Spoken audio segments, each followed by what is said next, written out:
Hello everybody, I am Jedi Jack Penguin and welcome to another LEGO Ninjago review. So today we're going to be looking at set number 71754, Water Dragon.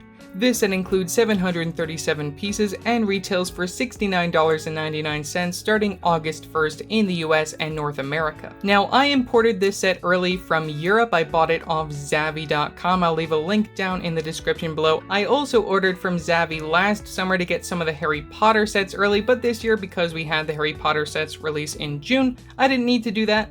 And because I've just been on such a Ninjago kick lately, I thought I'd import this set. So getting right into this and looking at the box art, we have that more European style box art where we don't have the piece count off to the side. You get Nia up in the corner for Seabound, you get your LEGO Ninjago logo off to the side like the last 2 years, and you also get your minifigures and picture of the set front and center. Flipping to the back of the box, you can take a look at the measurements for the dragon and also your characters interacting. And because this is a European box yet again, we have the push tab, so let's open this up.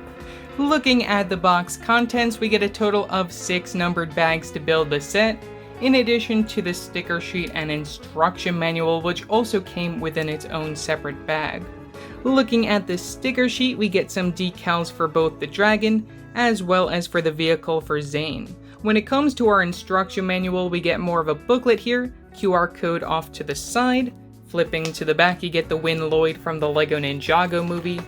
You get the piece count for 2 pages right there. And from the following page, we get a quick advertisement for some of the other Seabound sets. Now, out of these, probably the next one that I'd like to get is the smallest one, that being Lloyd's Hydromech. That, I think, is probably the next most interesting one. Other than this one that features Wojira there, which I think is also really cool, and Benthomar. Very cool wave of sets. And also this one's pretty cool as something completely different that we really haven't seen before from LEGO Ninjago. This one's also very reminiscent of another J vehicle, but either way, that's really all that I have to say for those sets. From the following page, we get another shot of Nia's dragon, which leads to the final overall model for this set. So yeah, that's all that I have to say for the instructions. So let's take a look at our minifigures and the final overall model.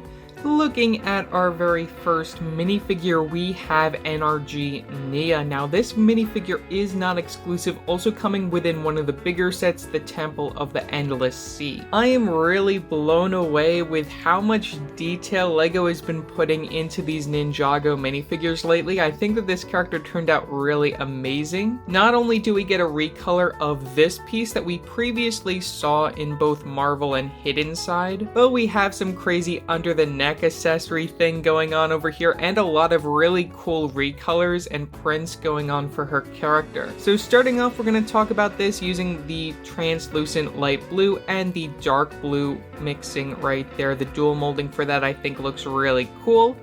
If you don't know how that works, all you got to do is remove your character. You can see that we have some anti-studs from the bottom of it, and when you flip it over, we have the studs where you can attach your minifigure feet to it. When it comes to the under the neck accessory, we get one of those clip montages where we have these pieces in a sand blue, which I think is a really nice color to get them in, and also these pieces that we also saw as the Devil Snare in this year's Harry Potter set. I think it's really cool that we have these sort of like waves coming out from the very back of her character. Continues that vibe that she's one with the water and all of that that we saw within the most recent season of Ninjago. Another under the neck accessory that we get is the regular ninja mask, which is recolored in that sky blue color. Really cool to see it in that color. I'm not sure if we've seen it in that color before. We probably have though. Now with all the under the neck accessories removed, we can take a look at the accessories where we get these Power Blast pieces that we saw in the superheroes line. If you don't know how these work, all you have to do is press towards your character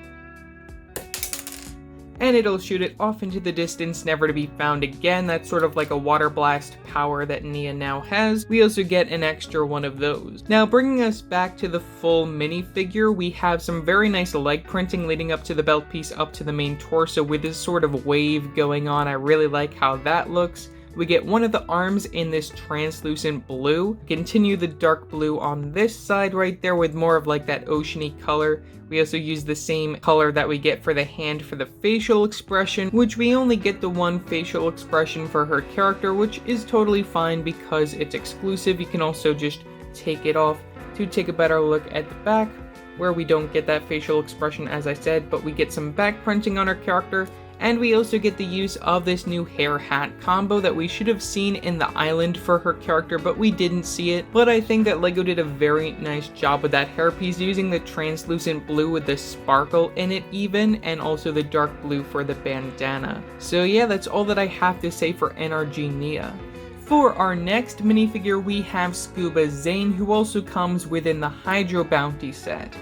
Now please note that some of the characters in here feature these flippers, which I don't know if this is the first time that we're actually getting the flippers separated within a set. It's just because I haven't gotten any of like the city sets that we saw last year with that underwater theme. So that's just one thing I wanted to note, is that we have a somewhat of a redesign for the flippers compared to the ones that we saw back in the day. But either way, looking at his character, we get two accessories, one being the typical ninja sword in that silvery color. We also get one of these guns, which has the clip piece at the top, which also has one of those ski poles in gold. I think it's really interesting that we're seeing guns in Ninjago, which I think we saw these even within the season, so it's totally fine that we're seeing that. But removing those and taking a look at his minifigure, we get some toe printing leading up to the belt piece on the legs. Really cool that we see all that printing on the legs on this character, and also the torso print front and back. I'll remove the under the torso and neck accessory,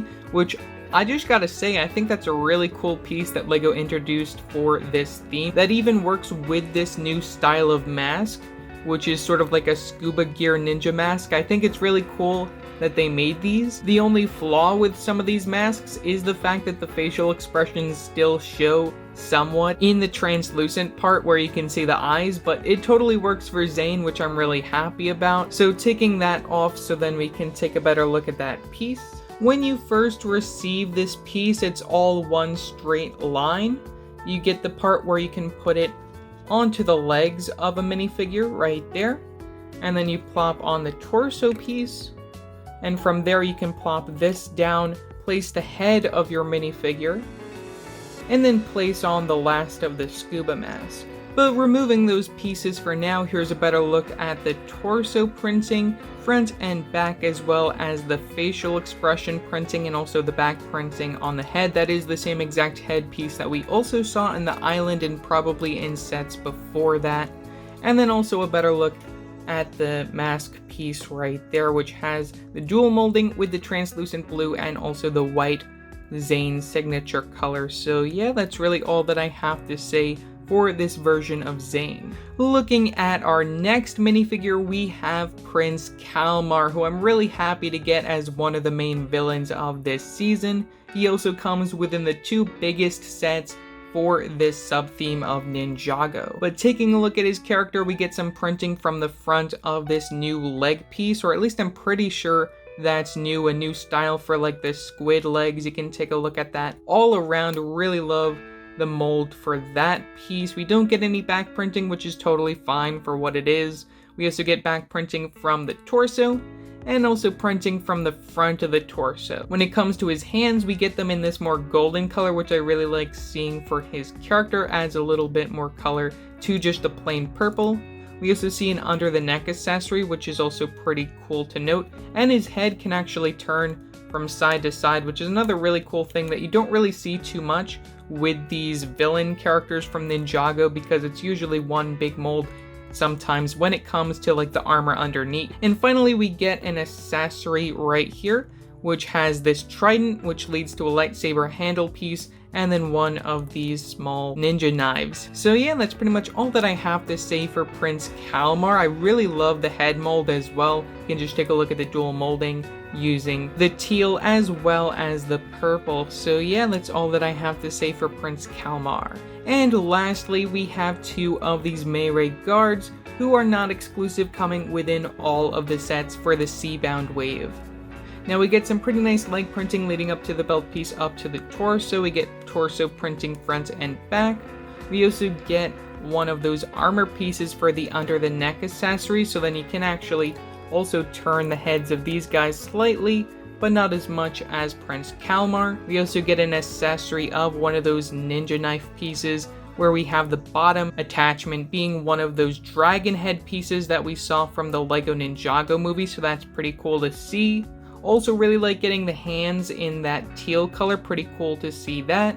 And we also have a snake head mold using the teal color as well as the black for the dual molding. I'm pretty sure that mold we saw last year for Ninjago, or at least the year before that. They just recolored it for this particular wave. So yeah, that's pretty much all that I have to say for these characters. We also get some flippers in that teal color for these guys. Looking at the first build included in this set, we have this mini submarine for Zane. This has a very similar build to the other mini submarines that we see throughout a lot of the other sets, especially the Hydro Bounty, which features 2 of them, I'm pretty sure. When it comes to underwater travel, this vehicle has one major flaw. You might already see it if I just show it like this. We have a hole on the side. Well, I mean, I guess that's why they're wearing their scuba suits, because it doesn't really work out entirely, but I do have to applaud them on recoloring this piece so many times this year. This is a really cool mold to get with the dual molding for both gold as well as the translucent blue. You can lift that up using the clip piece. We don't really get any controls in here, you just get an area if you want to sit your minifigure of Zane, who I'm pretty sure you can sit down very nice and easily right there. You just gotta remove his accessories, and then you can easily close the cockpit back up, which also I did want to note that makes somewhat of a bigger hole just due to the size of the mask that we have going on. Maybe you can lie him down a little bit more. I mean, it still leaves that giant gap, so, you know, that's really my only complaint with this set entirely. That's like the only real problem that I see. But continuing my talk on this vehicle, we get some stickers from the sides right there, which has some similar markings compared to some of the other mini submarines that we see in this wave. Clip piece connection right here with these ski pieces for some, I guess, pretend guns on this vehicle. We have some flag pieces via clip pieces right there just to add some angling. And then from the very back, I really like that they use like the Spinjitzu spinner top piece as, I guess, like the propeller from the back for this vehicle. I think that's a really clever use of that. Here's a look at the bottom and a look from the top. Again, really like seeing that molded piece. Only flaw is just having that hole. Moving on to the next smallest build, we get this little area of terrain underwater that features the Wave Amulet. Now, I just gotta say, LEGO has stepped up their game when it comes to the design of this amulet piece.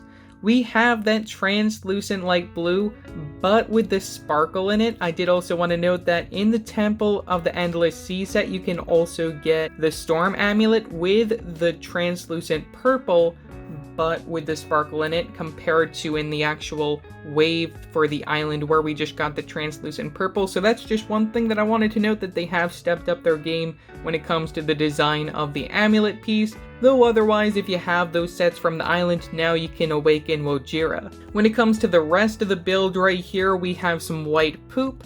We also have another one of those small wave pieces from the front, and the back connected via clip piece as we saw on Nia's minifigure. We have the clip piece right there, so then you can place the Wave Amulet. And we also just get somewhat of a small design right there, still with that black as well as the teal color that we saw with some of the other minifigures in this set. And we also see 2 more of those little tridents in gold, which are pretty nice to get, that we saw back in the LEGO Atlantis theme. So yeah, that's pretty much all that I have to say for this small little build that features the amulet. Now for the biggest build in this set, we have the Water Dragon, or at least Nia in her Water Dragon form. I'm really happy that we got this in LEGO form. I think it looks really magnificent. Another really great dragon build this year from LEGO Ninjago. I especially love the felt piece that they use for the wings. I think that's a really nice addition to the character, though I'm not really too sure if the flapping of the wings is my favorite. Though overall, I think that the design for this dragon is really well done, and it has quite a bit of posability to it. So starting off with the head design, we have some of those bionicle ball joint pieces right here for the neck, as well as for the head. we also get another different type of connection right here, a more Technic connection when it comes to the neck over here. Would have liked to see another one of those ball joint connections from the Bionicles there, but hey, it's fine for what it is. We get some more of those flag pieces in that sky blue color, which continue from the neck of the character right to the head. We get some stickered pieces right here on these slope pieces from the side. We have the same sort of situation going on from the other side, as you can see over there. And the only other sticker that we get on the dragon is at the very top of the headpiece. Now, looking at the head of the dragon, I think they did a very nice job. It uses a similar style to the jungle dragon that we saw in the spring wave, where we have the battle droid arms connecting the top and the bottom half of the head, so then you actually have the posability of opening and closing the mouth, as well as turning the head side to side with that ball joint right there. We get some clip pieces for some little horns, and we also see some more of those like wavy pieces going on from the very top. And overall, I think the printing for the head looks very nice, and you also get some dual molding when it comes to the teeth. When it comes to the body down here, I really love seeing this piece that was newly introduced for this year. We also see some translucent blue horseshoe pieces right there from the very bottom of the neck area. We see another flag piece just to round that area out, which we also see when it comes to the other side. When it comes to the wings, this is really my only other complaint with this set, just because I don't think the flapping of the wings looks very great. So if you do press right in the middle right there, you can see that we have a little bit of motion on the wings. It goes up and down from the middle area, though these two areas from the side don't really work very well. If you turn the dragon around, you can see how the wings are built using these longer Technic functions, and how we get the pin pieces with the ball at the end in order to fit this more soft felt piece, which we got in a separate box, which I'll also just show separately a picture of that. But I really love the felt material that they decided to use for these capes, and even the printing on it I think is really well done for the time. I'm really excited to see if LEGO does more of that kind of style in the future, but like I said, I just can't really get behind this kind of motion with the wings. I mean, I guess it's because it's an underwater dragon. It's not like your typical like flying in the air dragon, so that's just another reason why it could be like this, but I'm not really too much of a fan of how the wings flap on this dragon. Moving back to the tail area right here, we get a few of those, like I guess you could say train connection pieces leading from one of those regular Technic connections from the very base for the tail, which we also see a lot more of those flipper pieces in that sky blue color. So a total of 3 different colors that we're getting the flipper piece in this set, so that's really cool to note. Really love all of the slope pieces going on over here, and a lot of the different blue colors just to create the color scheme of the dragon. And from the very end of the tail, we see some more of those wavy pieces going on over here, as well as one of those Nexonite shield pieces in that plain dark gray. When it comes to the legs on this dragon, we have 2 different builds, one build for the front leg and one build for the back legs. When it comes to the front legs, we get a few of those macaroni tile pieces in that sky blue, which I really love seeing in that color. We have a Technic connection in order to spin it out like that, which is really how this is connected, not a way that you want to put the leg on this dragon, but still the same. We get the function of bringing the leg forward if you want to, or swinging it back. From the very base of the leg, we also get a ball joint connection, one of those Bionicle ball joint connections for the foot, where we get the clip piece right here that lead to the 3 little toes on the dragon, which I really love the way that they designed the feet. It is the same exact design between all of them, except for the back ones that feature a little bit of extra stuff going on. If you take a look at the legs over here, we get one of those pyramid slope pieces in that translucent blue. Very cool to see 3 of those in this set, 1 extra probably. We also see some more of those macaroni and also the watermelon slice tile pieces right there in that sky blue. And as I said, similar build for the feet right here with that ball joint connection, but we get these flippers that we also see from the very back of the tail, which, as I said, I really love the motion on that tail from the very back with all of those different connections. Another small connection that you might not see right away is that we also get the back legs that you can move back and forth, in addition to having that motion in the tail. Before I wrap up, here's just a quick look at the bottom of the dragon if you're interested in that, and a view at the top of the dragon. So overall, for $70, I think that this set was a really great deal. The minifigure selection is superb. The only real flaw with this set is in Zane's mini Submarine, where we have that little hole, because you shouldn't really have that problem if you're trying to explore underwater. But hey, he's in his scuba outfit, so, you know, I'll give LEGO a little bit of leeway on that. As for the dragon build, I think it's another really great dragon build from LEGO Ninjago. I think they did a very nice job. The color scheme is amazing, using a lot of different blue colors, a little bit of dark gray here and there. Really love the Nia minifigure in this set. I think they did a very nice job designing the NRG Nia, who also comes within one other set. And another really cool thing that you get in here is the wave amulet that you can use to awaken Wojira if you also have the Storm Amulet. So yeah, that's pretty much all that I have to say for this video. Leave your thoughts down in the comment section below what your thoughts are on this set. Also remember to like and subscribe and hit that bell icon so every time I upload a new video. So yeah, that's it for now, and I will see you next time. Bye!